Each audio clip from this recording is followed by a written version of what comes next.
Hello, my name is Tom Harrington, 31 years old.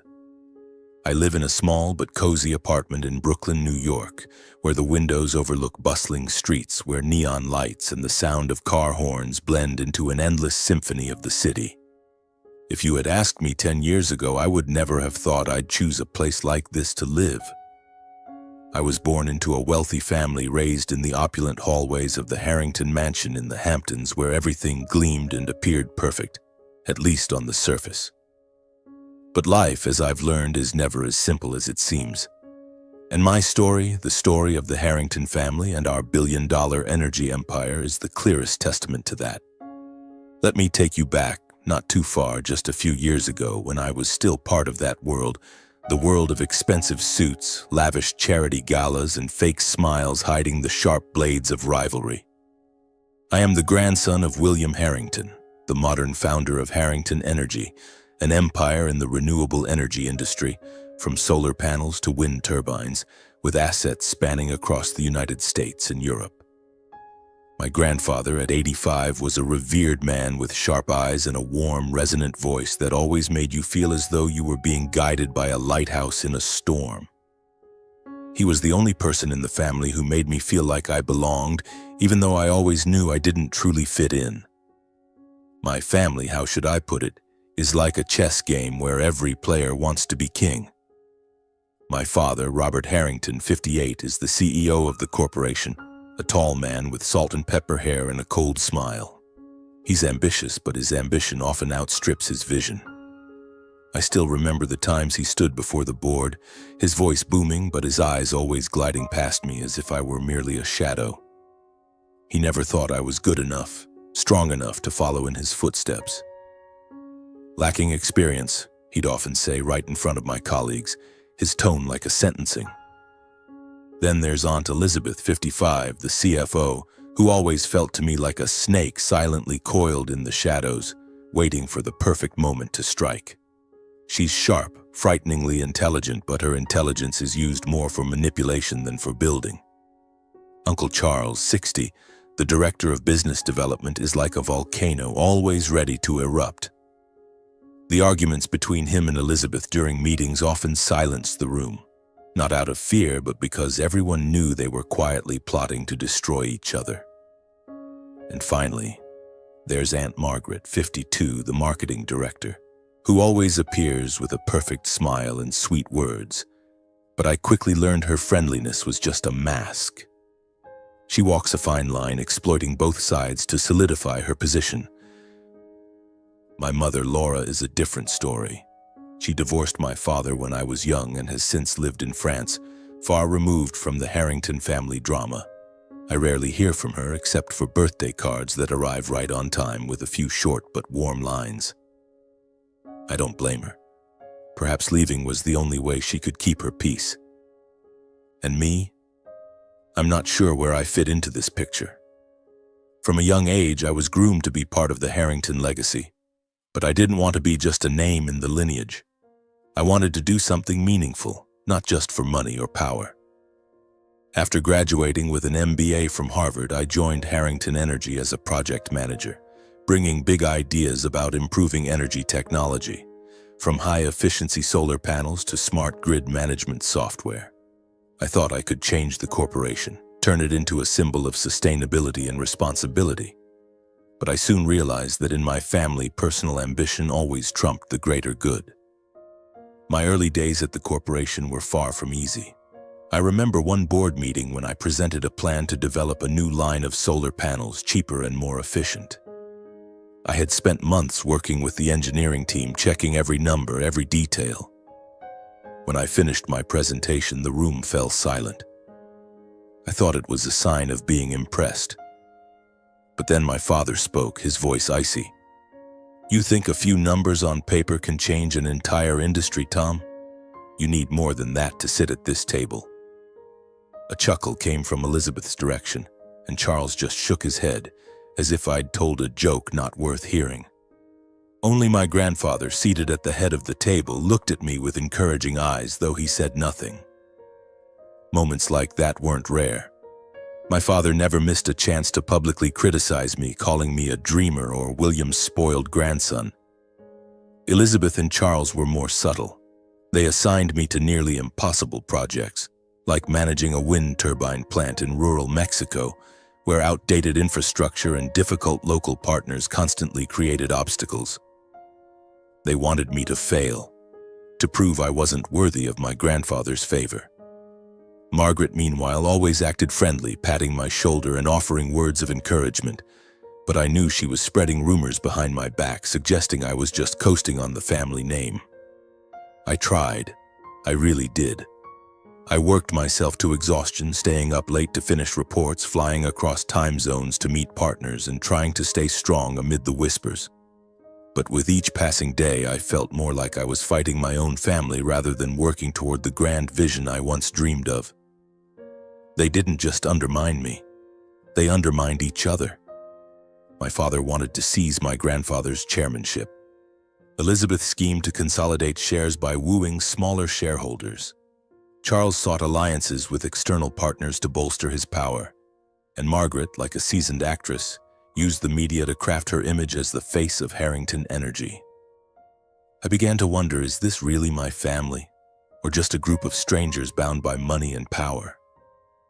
My grandfather was the only light in that darkness. Every time I visited him at the Hamptons mansion, he'd pull me into the library where walnut bookshelves stretched to the ceiling and the scent of old paper mingled with his cologne. He'd sit in his armchair, a glass of whiskey in hand, and tell me about the early days of building Harrington Energy. "We don't just sell energy, Tom," he said, his eyes lighting up. "We bring hope, a cleaner future. But to do that, you have to be stronger than what they think of you." He believed in me, believed I could carry on his legacy. Not just because I was his grandson, but because he saw in me something the rest of the family had lost: integrity. But even my grandfather couldn't protect me forever. 2 years ago, his health began to decline. Heart attacks landed him in the hospital multiple times, and I noticed he appeared less and less at meetings. His absence was like a gaping void, and my family, like vultures, began circling his throne. I could feel the shift in the air, as if a storm was coming, but I was powerless to stop it. The breaking point came one autumn evening as I sat in my office at Harrington Energy's Manhattan headquarters.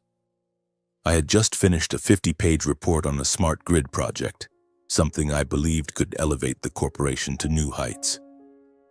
But when I sent it to my father, he replied with a curt email: "Not feasible. Focus on the tasks I assigned. Don't waste time." I stared at the screen, feeling like the fire inside me had been extinguished. It wasn't the first time, but it was the final straw. I stood up, stepped onto the balcony, and looked down at the stream of traffic below. New York City, with all its chaos and brilliance, seemed to be calling me. I realized I couldn't keep living like this, trapped in a game I didn't want to play. I was 29, and I wanted to live for myself, not for my family's expectations or their legacy. I returned to my desk, wrote a brief resignation letter, and sent it to my father, Elizabeth, Charles, and Margaret. I didn't send it to my grandfather. I couldn't face him, not because I feared his disappointment, but because I feared he'd convince me to stay. My family's reaction was predictable. My father called me the next morning, his voice dripping with contempt. "What do you think you can do out there, Tom? You're just a quitter." Elizabeth and Charles didn't bother to respond, but I heard rumors that they called me a traitor to the legacy. Margaret sent a long message full of cliches about respecting my choice, but I knew she was thrilled to see a potential rival exit the game. Only my grandfather called me to the Hamptons estate a few days later. He wasn't angry or reproachful. He just looked at me, his eyes tired but still bright, and said, "You have your own path, Tom. But don't forget, this legacy is part of you no matter where you go." I nodded, holding back tears, and promised not to let him down. I left Harrington Energy and started over. I joined a green tech startup in Brooklyn where I worked with passionate people who didn't care who I was or where I came from. We developed energy management tools, helping cities optimize their grids and reduce emissions. For the first time, I felt like I was doing something meaningful, not for fame or fortune, but because it was right. I began building my own reputation, and though life wasn't as glamorous as it was in the Hamptons, I felt free. But deep down, I know my story with my family isn't over. My grandfather is still there, growing weaker, and I can't shake my feeling that something big, something daunting awaits ahead. I tried to live my life, focusing on the startup in Brooklyn, on long days working with the engineering team, and on peaceful nights with Emily, my wife, and our little daughter, Lily. But every time the phone rang with a number from the Hamptons, my heart would pound, as if bracing for news I didn't want to hear. And then, on a cold winter morning, that news arrived, not from my family, but from an old friend, and it shattered my entire world. I was sitting in the small office of the startup, the dim light from the window casting a glow on my computer screen, where I was reviewing a demo of new energy management software. My phone buzzed and I glanced at the screen. A message from Daniel, my best friend from college, now a businessman in New York's elite circles. "Tom, I just heard. Your grandfather passed away. I'm so sorry. Call me if you need anything." I read the message over and over as if the words weren't real. My heart felt like it stopped, and the room suddenly became stifling. Grandfather? Gone? No, it couldn't be. I had spoken to him just last week. His voice was weak but still warm, asking about my work, about Lily. He even promised to visit Brooklyn when he felt better. How could he be gone so suddenly? I dialed my father's number, my hands trembling so much I nearly dropped the phone. It rang 3 times before he picked up. "Tom?" His voice was cold, devoid of emotion, as if he were answering a business call. "What is it?" I swallowed hard, trying to keep my voice steady. "I just heard about Grandfather. Is it true, Dad? Is he gone?" There was a pause, then he replied, his tone flat. "Yes. William passed last night. Heart attack." I waited, hoping he'd say something, that the family was arranging the funeral, that I needed to come to the Hamptons immediately, that Grandfather had mentioned me before he passed. But there was nothing. Only a follow-up sentence, sharp as a knife. "The family has met and decided you don't need to attend the funeral. We'll handle everything. Don't complicate things." Then he hung up. I sat there, the phone still pressed to my ear, the dial tone droning like a hollow refrain. Don't need to attend the funeral. Don't complicate things. I was his grandson, the one he cherished most, the one he'd spent his life mentoring and believing in. How could they shut me out like this? I called back, but no one answered. I texted Elizabeth, Charles, and Margaret. No response.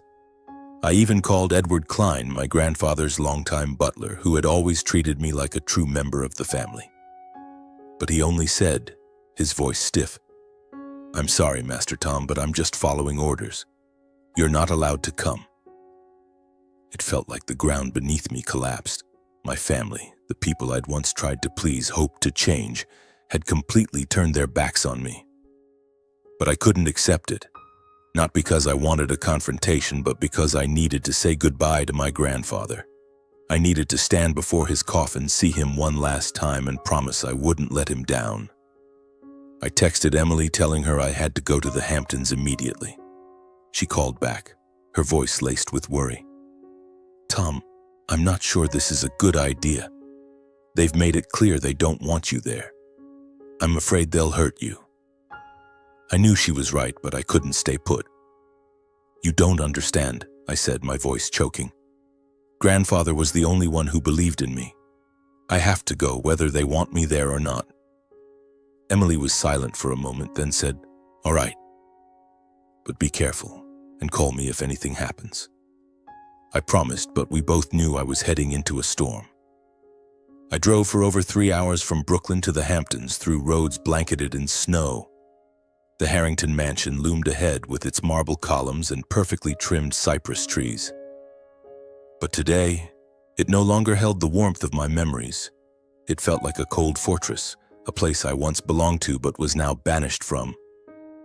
The main gate was wide open and I saw dozens of luxury cars lining the driveway. Rolls-Royces, Bentleys, and Mercedes belonging to the elite, here to pay their respects to William Harrington. But I didn't care about them. I just wanted to get inside, to have one moment to say goodbye. I parked at the gate, and a tall security guard stepped forward. I recognized him, Joe, who had worked for the family since I was a kid. "Joe," I said, forcing a smile. "I need to get in. I'm Tom, William's grandson." He looked at me, his eyes full of discomfort, then shook his head. "I'm sorry, Master Tom. I have orders not to let you in, from Mr. Robert and Ms. Elizabeth." I felt a rush of heat to my head. "Orders? This is my grandfather's funeral. You can't stop me." I stepped forward, trying to push past, but two more guards appeared, blocking my path. One of them put a hand on my shoulder, his voice firm. "Don't make this harder for us, Mr. Harrington. You need to leave now." I turned back, and through the gate I saw familiar faces. Shareholders, partners, people who used to call me Young Tom when I was a child. They were staring at me, whispering to each other, and I knew what they were thinking. Tom Harrington, the traitor, the quitter, daring to show up here.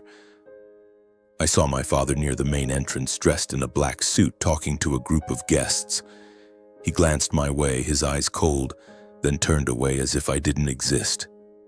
Elizabeth stood nearby, a fake smile playing on her lips as if she were relishing the scene. Charles and Margaret were somewhere out of sight, but I knew they supported this decision. My family had united to erase me, and that hurt more than any insult I'd ever endured. "You can't do this," I shouted, my voice breaking. "Grandfather was the only one who believed in me. You have no right to stop me." But Joe just shook his head, his voice almost pleading. "Please, Master Tom, don't make us use force." I stood there, my breath forming clouds in the cold air, feeling like my heart was shattering. I wanted to charge in, to confront my father, Elizabeth, to scream that they didn't deserve my grandfather's legacy.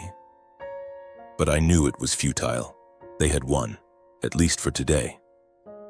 I turned back to my car, opened the door, and slid into the driver's seat, my hands gripping the steering wheel until my knuckles turned white. I didn't cry, not because I was strong, but because I was too broken to. On the drive back to Brooklyn, I was numb. Memories of my grandfather flooded back piece by piece, like fragments of a picture I never wanted to forget.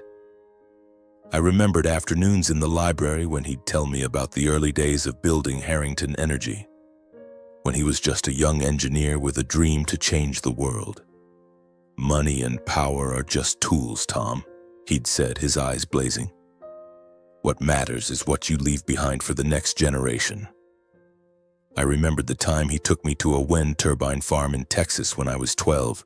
He pointed to the massive blades spinning in the wind and said, "One day, you'll lead all of this. But you have to be stronger than what they think of you." When I got back to the apartment, it was already dark. Emily was waiting, her eyes full of worry. "Are you okay?" she asked, but I just shook my head and hugged her tightly. Lily was asleep, and I stepped into her room, looking at my daughter's angelic face in the soft glow of her nightlight. I sat by her bed, overwhelmed by helplessness. I had lost my grandfather, the only one who believed in me, and now my family had erased me from their world. I didn't know what to do next, how to move forward.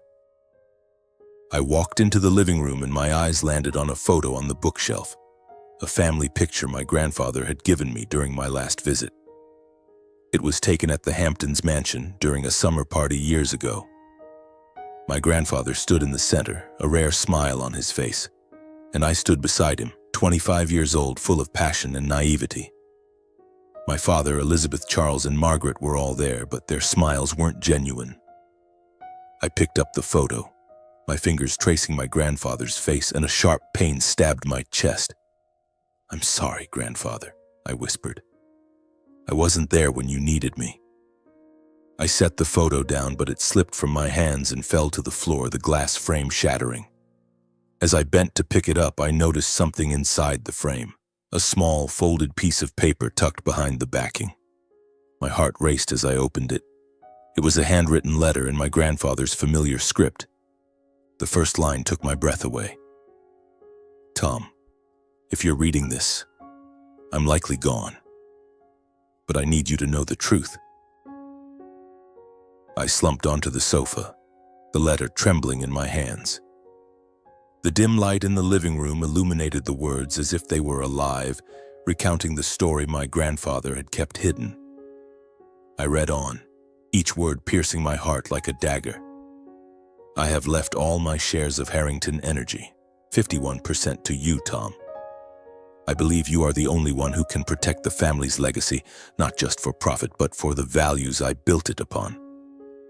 But I fear that my children, Robert, Elizabeth, Charles, Margaret, along with the lawyer Henry Voss and the butler Edward Klein, are manipulating me. They monitor my every move, isolating me from the outside world. I suspect the official will may be forged. This letter is my final proof. Check my fingerprint in the bottom right corner. It's the mark to verify the truth." I looked at the corner of the letter, and sure enough, there was a faint but clear fingerprint inked in black. My heart pounded, threatening to burst from my chest. My grandfather had known. He knew the family would betray him, betray me, and he had left this clue hidden in the photo he gave me during our last visit. I stood up, pacing the living room, the letter still clutched tightly in my hand. The pain of my grandfather's death now mingled with anger and determination. They thought they could steal his legacy, steal the trust he placed in me. But they were wrong. I wouldn't let them win. I would fight, not just for myself, but for my grandfather, for what he built, for the words he once told me. "You have to be stronger than what they think of you." Emily walked in, her eyes filled with concern as she saw my dazed expression. "Tom, what's wrong?" she asked, her voice soft but full of care. I handed her the letter, and as she read, her eyes widened, her hand covering her mouth. "My God, Tom, this is... Your grandfather left everything to you?" I nodded, my voice hoarse. "But my family. They forged the will, they stole it. I need to do something." Emily took my hand, her gaze steady. "We will, but you can't do this alone. We need help." The next morning, I called Daniel, my best friend who had informed me of my grandfather's passing. Daniel was a successful entrepreneur with connections in New York's elite and legal circles. I met him at a small cafe in Manhattan where no one would recognize me as Tom Harrington. I showed him the letter, and his face grew increasingly grave as he read. "Tom, this is a bombshell," he said, his voice low. "If what your grandfather wrote is true, your family didn't just forge the will. They could be guilty of criminal acts, but you need evidence. This letter is a start, but it's not enough to take to court." Daniel introduced me to Sarah Cohen, a renowned independent lawyer in New York who specialized in complex inheritance disputes. Sarah, a woman in her 40s with sharp eyes and a calm voice, exuded a quiet intensity. When I handed her the letter and recounted the entire story, from being sidelined at the corporation to leaving, to being barred from the funeral, to my grandfather's letter, she nodded, scribbling notes quickly in her notebook. "This is a big case, Tom," she said, "but I need you to understand that your family won't let go easily. They have money, power, and top lawyers. Are you ready to take them on?" I looked her in the eye, feeling a fire ignite within me. "I don't have a choice. My grandfather believed in me. I can't let him down." Sarah gave a faint smile as if she'd just found an ally. "All right. First step, we need to verify the fingerprint on the letter. Then I'll request the court to reopen the official will. But we'll need more evidence of the forgery. I recommend hiring a private investigator." I agreed, and Sarah introduced me to Jack Riley, a seasoned private investigator with salt and pepper hair and a gravelly voice that suggested he'd lived through countless dark stories. Jack didn't talk much, but his eyes showed he knew his craft. "I'll start with Edward Klein and Henry Voss," he said, jotting notes in his pad. "If they were monitoring your grandfather as he wrote, there'll be a trail. I'll also check the will announced at the funeral. Do you remember who presented it?" I nodded. "Henry Voss. He's the family lawyer, always loyal to my father and Elizabeth." While Jack began his investigation, I couldn't sit still. I returned to the startup, but my mind was elsewhere.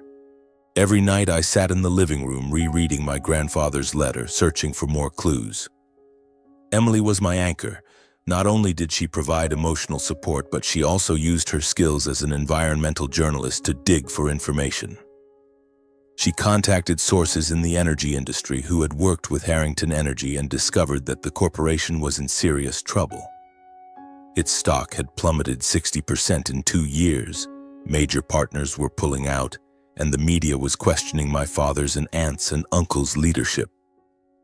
A week later, Jack called me to his office in Queens, a small room heavy with the scent of coffee and tobacco. He tossed a stack of documents onto the desk, his eyes resolute. "You'll want to see this," he said. I opened the file and what I saw chilled me. Jack had uncovered emails between Henry Voss and Elizabeth discussing amendments to my grandfather's will before his death. There was also a recording from a former employee of Henry's, confirming he'd been bribed by my father and Elizabeth to legitimize the forged will. But what shocked me most was Jack's report on Edward Klein, my grandfather's butler. Edward hadn't just reported my grandfather's meetings to Elizabeth. He'd installed listening devices in his room. "Your grandfather was practically a prisoner in his own home," Jack said, his voice laced with contempt. "They didn't want him contacting you or anyone who could disrupt their plans." I gripped the documents, feeling my blood boil. "What did they do to him?" I whispered, unsure if I was asking Jack or myself. Jack put a hand on my shoulder. "I know you're angry, Tom, but we need to stay calm. This evidence is strong, but your family will fight back. They'll do anything to protect their shares and reputation." I contacted Sarah immediately, and she agreed we had enough to take the case to court. But she warned me, "Your family will hire the best lawyers. They'll try to discredit you, claim you're fabricating this to seize the company. You need to be prepared." I nodded, but deep down I wasn't afraid. Not because I was confident, but because I knew I was doing the right thing. I was fighting for my grandfather, for his legacy, and for myself. While Sarah prepared the legal filings, Jack continued his investigation and found a key witness. Clara, my grandfather's private nurse during his final months. Clara, a woman in her 50s with sad eyes, agreed to meet me at a small diner in Long Island.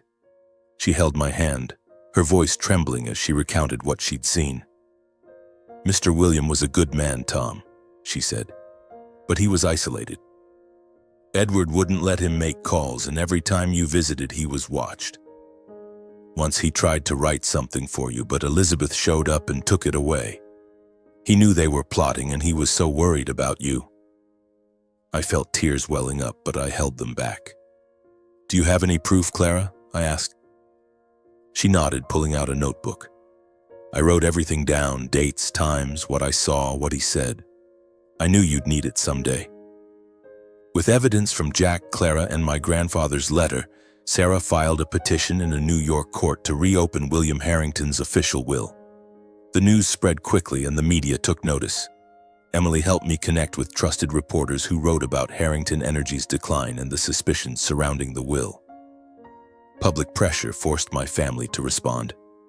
My father held a press conference at the company's headquarters, declaring I was an opportunist exploiting my grandfather's death to seize power. Elizabeth appeared on television, her fake smile intact, saying I had abandoned the family long ago and had no right to interfere. Charles and Margaret stayed silent, but I knew they were quietly rallying shareholders against me. The trial was a nightmare. I sat in the courtroom facing my family, my father, Elizabeth, Charles, Margaret, and their legal team led by a tall man named Richard Hayes, known for turning cases around. Sarah presented the evidence: my grandfather's letter, the fingerprint, Henry Voss's emails, Jack's reports, and Clara's testimony. I watched my family as the evidence was revealed. My father clenched his fists, his eyes blazing with anger. Elizabeth maintained a composed expression, but I noticed her fingers trembling slightly. Charles muttered something to Margaret, who kept her head down, avoiding my gaze. Richard Hayes countered, calling me a disgruntled quitter who left the company due to incompetence. He produced old documents, reports my father had once criticized me for, to prove I was unfit to lead. He even suggested my grandfather's letter was forged, claiming I'd hired someone to fake the fingerprint. But Sarah didn't flinch. She presented a forensic report confirming the fingerprint was my grandfather's and called Clara to the witness stand. As Clara recounted my grandfather's final days, her voice breaking, the courtroom fell silent. I looked at my father, hoping for a hint of remorse, but he stared straight ahead, as if deaf to her words. The trial lasted 3 weeks, each day a grueling challenge. My family spread rumors claiming I was sabotaging the Harrington name out of spite. Some smaller shareholders loyal to my father called to threaten me. But surprisingly, many major shareholders who had worked with my grandfather began supporting me. They were frustrated with my father's and aunts' and uncles' poor management, the losses and internal scandals. Daniel helped me meet with them, and I convinced them I wasn't just fighting for the shares. I wanted to save Harrington Energy, to restore it to its glory under my grandfather's leadership. Finally, on a March afternoon, the judge delivered the verdict. Based on the evidence presented, including the handwritten letter of Mr. William Harrington, the authenticated fingerprint and witness testimony, this court declares the will presented by attorney Henry Voss on December 15th to be fraudulent. The original will, bequeathing 51% of Harrington Energy to Mr. Thomas Harrington, is recognized as legally valid. The courtroom erupted in murmurs. I sat there, unable to believe my ears. Sarah squeezed my hand, smiling. "We did it, Tom." I looked at my family. My father stood, his face flushed, and stormed out without a word. Elizabeth glared at me, her eyes full of hatred, then followed him. Charles shook his head while Margaret kept her gaze lowered as if acknowledging defeat. I didn't feel triumphant. I felt exhausted, and a part of me still ached seeing my family fall apart like this. After the trial, Sarah warned me that my family might appeal, but with the current evidence, their chances of winning were slim. I thanked her, Jack, Clara, and Daniel. But the person I wanted to thank most was Emily, who had stood by me through every storm. That evening, I held her and Lily tightly, feeling like I could finally breathe again. Lily, with her big round eyes and innocent smile, asked, "Daddy, are you a big boss now?" I laughed, ruffling her hair. "Not quite, sweetheart. I'm just trying to do the right thing." But deep down, I knew the weight of responsibility pressing on my shoulders. I was now the chairman of Harrington Energy, with 51% of the shares and a company teetering on the brink of collapse. My grandfather's legacy was in my hands, and I couldn't fail. Returning to Harrington Energy's Manhattan headquarters after 2 years was a surreal experience. The skyscraper with its gold-plated H logo still stood as imposing as ever, but the atmosphere inside had changed. The hallways, once filled with chatter and laughter, were now quiet, with employees lowering their heads as they passed me, their eyes brimming with suspicion and fatigue. The company's stock had plummeted 60% in 2 years. Major partners had pulled out, and competitors were seizing market share. Internally, chaos reigned, with factions still loyal to my father, Elizabeth, or Charles. I knew I wasn't welcomed, not as a savior, but as an outsider daring to step into their kingdom. On my first day, I called a board meeting. As I entered the conference room, I faced familiar faces: my father, Elizabeth, Charles, Margaret, and a few major shareholders. The air was thick with tension, as if I'd walked into an undeclared war. My father sat at the head of the table, his eyes cold as though I were a traitor. Elizabeth wore a fake smile, but I noticed her fingers gripping her pen tightly. Charles muttered something under his breath, while Margaret looked at me with an unreadable expression. I took a deep breath, stood tall, and began. "I know many of you don't want me in this chair, but I'm not here for revenge or power. I'm here to save Harrington Energy, for my grandfather, for his legacy, and for everyone who's ever believed in us." I laid out the company's dire situation: hundreds of millions in losses from my father's risky investments, contracts canceled due to Charles's conflicts with partners, and Margaret's ineffective marketing campaigns. I didn't accuse, just presented the facts, but I saw my father's face flush, Elizabeth's lips tighten, and Charles slam the table. "You think you can do better than us, Tom?" Charles growled. "You're just a kid who gave up." I looked him in the eye, my voice calm but firm. I didn't give up. I left because I didn't want to play this game of backstabbing. But now I'm back, and I'll do whatever it takes to save this company. I proposed a restructuring plan, removing disloyal staff, appointing a new team, and focusing on cutting-edge technology like next-generation energy storage. I also wanted to hire a professional CEO to assist while I took the role of chairman, ensuring a long-term vision. Some shareholders nodded, but my father stood, his voice dripping with contempt. "You think you can erase us, Tom? Harrington Energy belongs to this family, not just you." I looked at him, a pang of pain in my chest, but I didn't back down. "This family has been destroying it, Dad. If you truly cared, you'd support me, not fight me." The meeting ended in tension, and I knew I'd just declared war. But I had no time to hesitate. I started by meeting key employees who had stayed despite the company's decline. I listened to them, from engineers to administrative staff, and realized they hadn't just lost faith in leadership. They'd lost hope in the future. I stood before them in the company cafeteria. No suit, no prepared speech, just speaking from the heart. "I know you're tired. I know you think Harrington Energy is dying, but I'm here to say we can change that.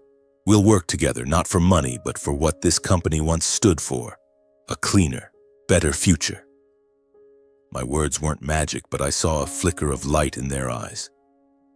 I brought in my team from the Brooklyn startup, young, passionate people unburdened by internal politics. We worked day and night, analyzing data, meeting partners, and developing a new, cheaper, more efficient energy storage system. I flew to Germany and Japan, securing contracts with major tech firms, convincing them Harrington Energy was still trustworthy. Emily helped me launch a media campaign emphasizing sustainability and social responsibility to rebuild the company's image. But my family didn't sit idly by. My father and Elizabeth refused to resign from the board, despite growing shareholder discontent. They spread rumors that I was leading the company to ruin, that I lacked the experience to be chairman. Charles tried to ally with a competitor, leaking internal information to undermine me.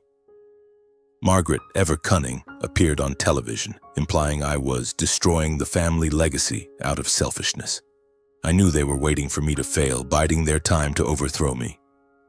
One night, as I stayed late at the office, an old employee of my father's, a man who had worked with my grandfather, walked in. His name was Frank, an aging engineer with tired but sincere eyes. "Master Tom," he said, his voice low. "I worked with Mr. William from the beginning. He always believed you'd save this company. Don't let them shake you." Frank handed me a USB drive containing data on my father's failed investments and emails between Elizabeth and an offshore bank where she funneled profits to bolster her power. "Use it when you need to," Frank said, then left. I sat there, feeling both grateful and pained. Even those once loyal to my family had turned away. Not for me, but because they saw the company dying. With Frank's evidence, I called an emergency shareholder meeting. I presented the data without embellishment, letting the truth speak for itself. The major shareholders, already frustrated, demanded my father and Elizabeth resign immediately. My father stood, his face red, shouting, "You'll regret this, Tom." But this time, no one stood with him. Elizabeth tried to stay composed, but I saw defeat in her eyes. Charles and Margaret, seeing the tide turn, agreed to step back, though they retained small shareholdings. I didn't seek revenge. I only asked them to leave the board so I could focus on saving the company. After 18 months, Harrington Energy began to recover. The stock rose, not spectacularly, but enough to restore investor confidence. We signed a deal with a European energy conglomerate, expanded our market share in Asia, and launched a new energy storage system hailed by the media as a breakthrough in renewable energy. I hired a new CEO, Anna Patel, an Indian-American woman with experience leading major tech firms. Anna brought the professionalism and vision I needed while I focused on long-term strategy, ensuring Harrington Energy wasn't just a business but a symbol of sustainability. But this journey wasn't just about the company or the legacy my grandfather left. It was about me, about how I learned to rise from pain and betrayal. I once idealized my family, believing we could one day unite. I was wrong. My true family wasn't those bound by blood, but Emily, Lily, Daniel, and the people who believed in me when I had nothing. I didn't forgive my father, Elizabeth, Charles, or Margaret, not out of hatred, but because I needed to protect myself and my small family. I kept my distance, only communicating when necessary for work. My father and Elizabeth all but vanished from high society, while Charles and Margaret lived quieter lives, as if accepting defeat. One evening, as I stood on the balcony of my office looking down at the glittering lights of New York City, I felt my grandfather's presence beside me. I remembered his words. Leadership isn't just about power, Tom. It's about responsibility. I had done it, not to prove anything to my family, but to prove to him, to myself, that I was worthy of his trust. Harrington Energy was no longer just a company. It was a testament to what my grandfather built and what I was determined to protect. But this journey, I realized, wasn't just about saving a corporation.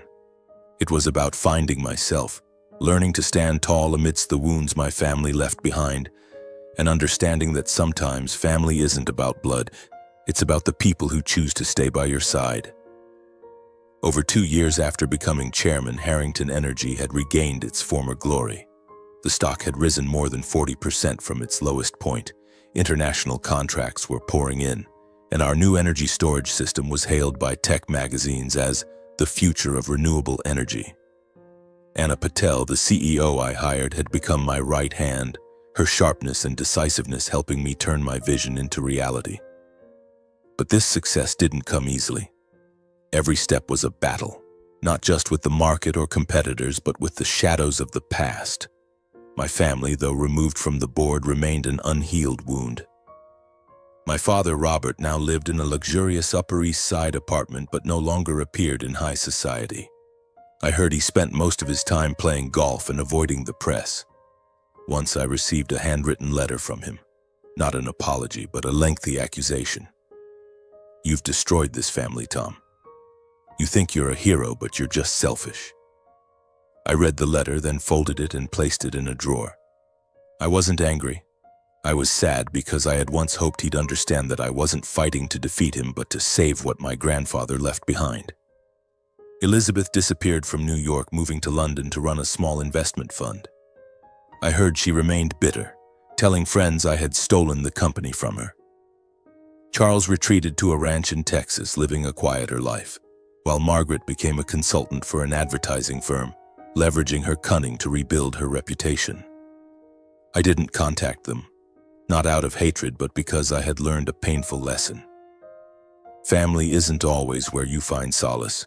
Sometimes you have to set boundaries, even if it means letting go of the dream of a united family. But not everything was loss. Emily and Lily were my light, the reason I woke up each day with hope. Emily, with her intelligence and warm heart, was not just my wife, but my irreplaceable partner. She helped me through the darkest days, from being barred from my grandfather's funeral to the sleepless nights worrying about the trial. She continued her work as an environmental journalist, and her articles about Harrington Energy helped us regain public trust. Lily, now 7, was an endless source of joy. Every time she drew a picture of superhero daddy standing beside wind turbines, I laughed and thought that maybe, just maybe, I was doing something right. Daniel, my best friend, remained the brother I could rely on. He didn't just help with the lawsuit, he connected me with major shareholders who stood by me when my family turned their backs. Clara, my grandfather's nurse, was now retired, but I sent her gifts every Christmas as a thank you for helping me uncover the truth. And Jack, the private investigator, had become a friend, occasionally stopping by for coffee and sharing stories about his new cases. But above all, this journey was about me, about how I had changed. I used to idealize my family, believing that one day we'd sit around a dinner table laughing like in the old photos. I thought I could please my father, convince Elizabeth, or earn the respect of Charles and Margaret. I was wrong. My family wasn't the one I dreamed of. They chose power, money, and rivalry over kinship, and I learned to accept that, not with bitterness, but with peace. I didn't forgive them to reconcile, but to free myself. My story doesn't end here because my grandfather's legacy never stops.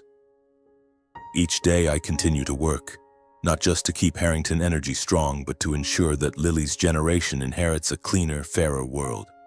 I no longer seek my family's approval. I don't need them. I have Emily, Lily, and my grandfather's belief in me, enough to keep moving forward.